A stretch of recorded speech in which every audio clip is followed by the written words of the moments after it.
considering migrating from your country to other countries, for instance, if you're Nigerian and you want to go to Australia, Canada, the UK, or you're from India or you're from Brazil, I mean, any of those countries, and you want to migrate to Australia, Canada, or UK, did you know that one of the basic requirements will be a test of English?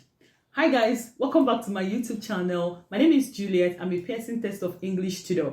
And in this video, I'll basically be talking about the Pearson Test of English versus the IELTS. Please don't leave here until you know the differences between these English exams.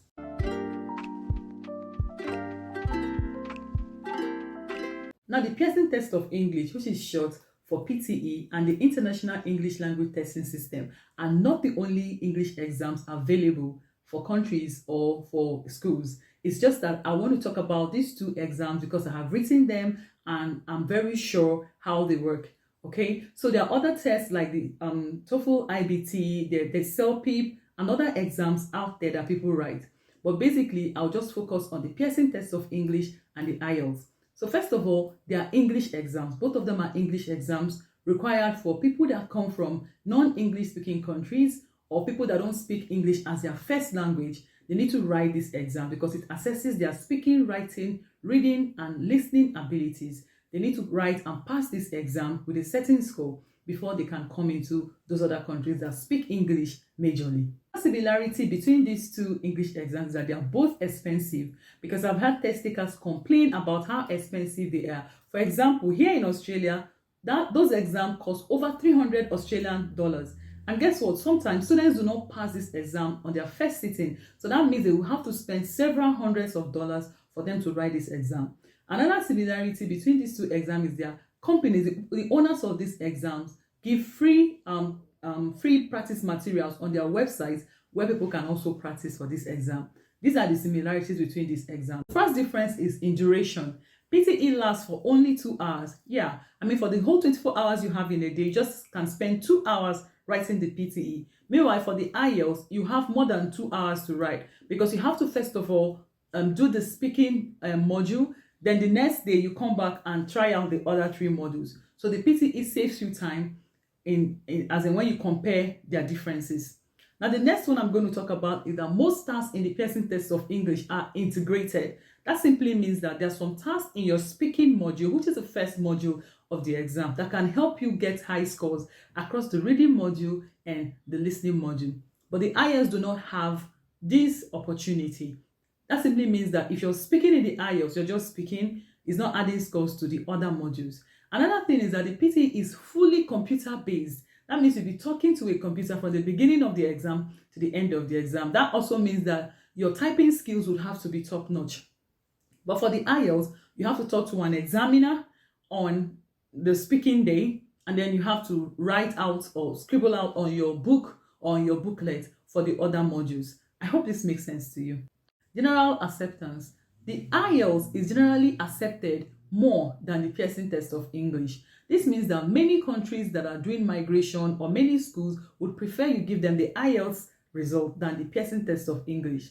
Now, there are some countries that accept the Pearson Test of English, not many countries like we have for the IELTS. More countries accept the IELTS than the Pearson Test of English. I mean, a lot of people do not even know the Pearson Test of English like they know the IELTS, but both of them are important and both of them are English exams. Next point is availability of test result.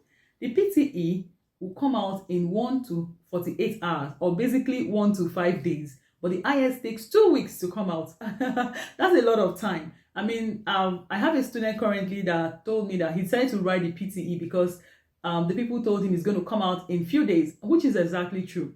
My students write the exam in the morning, and by evening, their test result is made available. They don't have to wait for 14 days or 13 days like the IELTS before they see their test result. So these are the things that you should consider before writing any of this exam. But the first disadvantage of the Pearson Test of English is the uncontrollable noise in the hall, especially during the speaking module, when there will be too many candidates in the hall or too many test takers in the hall speaking at the same time. I mean, if you're a first-time test taker, you get confused. And if you're not careful, you might not even know what to do. And once confusion sets in, I mean, you might just lose it for the entire exam. While for the IELTS, people become nervous when they sit before the examiner on speaking day.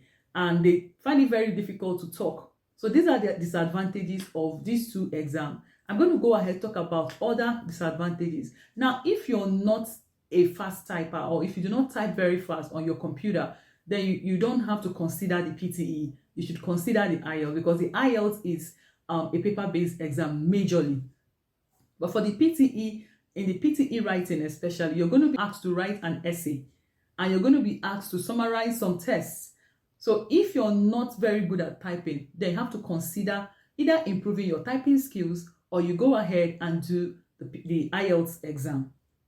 Then for the IELTS, one other thing there is, if you have a horrible handwriting, if the examiner is not in a good mood, they can actually mark you down. Yeah, because IELTS is being marked by humans. So there's a tendency that if the human is not happy, if they're not tolerant enough, it might affect the marking of your result. Another thing I need to bring to your attention for the Pearson test of English, for some tasks, you need to listen to the audio once. There's no repeat of the audio. So it means if you miss it in the first opportunity, you don't have any other opportunity to listen to the audio.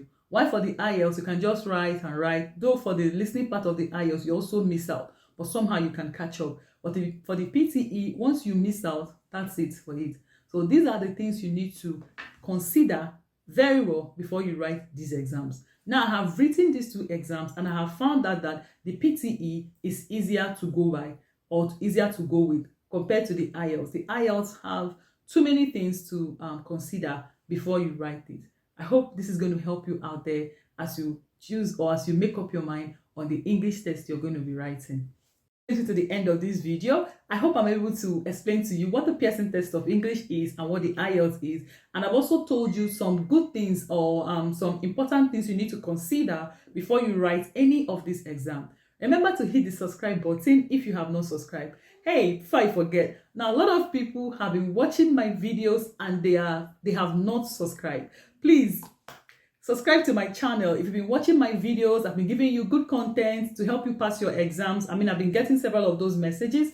Please, YouTube tells me you have not subscribed. Kindly click on the subscribe button, and remember to turn on your bell notification, because I release new videos every week. And if you're not following me yet on Instagram, you can find me on Instagram at English_prep class, and I'm on Facebook at English Prep Class. I'll see you in my next video, guys. Bye.